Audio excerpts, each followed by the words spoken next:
Hello friends, in this video I am going to show you how you can claim any unclaimed airdrops on your Ethereum Mainnet wallet.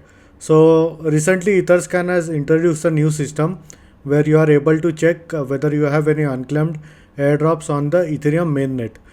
So just for the video purpose, I will click on any of this wallet. So I will click on this over here.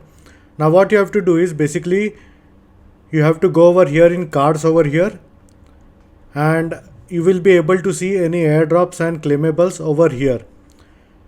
Now there is also some input data message over here, and it will also give you some warnings if your NFTs or coins or tokens are on a risk. So it will be showing over here. Now I will show you the example of my burner wallet over here. So I will simply go ahead and copy my address and paste it over here, and you can do the similar thing with your wallet and simply go to cards over here, and then basically you can go ahead and check if you have any unclaimed airdrop.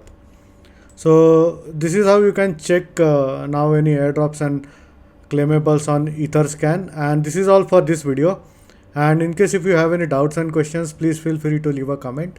I would be more than happy to help you. Hope you like my video. Thank you for watching.